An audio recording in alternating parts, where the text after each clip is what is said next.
taking that Saturday off. And we said, yeah, and that evening, a little 5-year-old girl got shot in the head. A block and a half off of Brad Street. Her name was Raven. And the next day on the news, I saw the Everett News about how scared they were, how fearful they were. And I realized we had to go down there. Patty, my wife, came out of the prayer room and she said, we have to go to Brad Street. We have to go down there. And we called Joe Poole and we went down there. We walked down to the shooting scene. We've been doing ministry there for 2.5 years.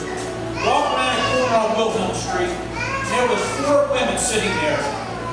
2 white women, 2 black women. 2 mothers, 2 grandmothers. All believers. They were sitting there in absolute stunned silence. In fear. And we went up and shared with them. And we witnessed it. We spoke life into the community. And I opened my mouth and I heard the Holy Spirit say this to these people. Yesterday, Friday, yesterday, Jesus saw you sitting here today, and He sent somebody down to tell you, I love you, I have my eyes on you, it's going to be all right. We saw the atmosphere of that neighborhood change right at that moment.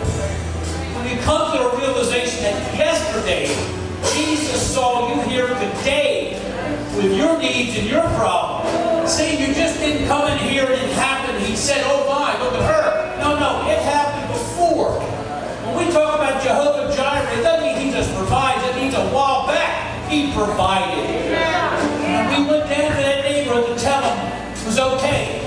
Jesus had His eye on Him. He loved you.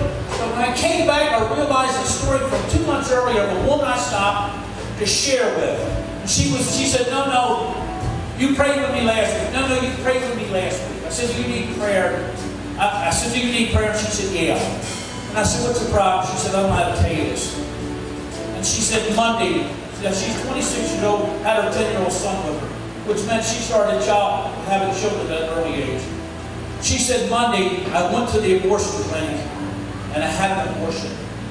She said, I didn't want to, but you can't raise children alone without anything. I didn't want to. Again, the Holy Spirit said, your baby's in heaven. Let's make sure you get there. And see, the same thing happened. Monday, Jesus saw that woman in her troubles. And He sent somebody out to tell her that He loved her. It'll be all right. He saved her.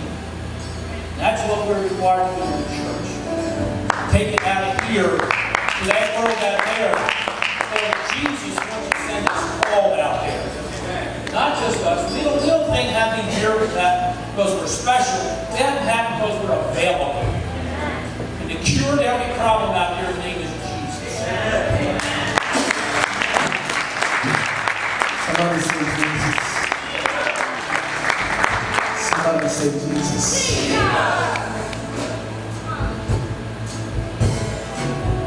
Are you feeling what I'm feeling right now?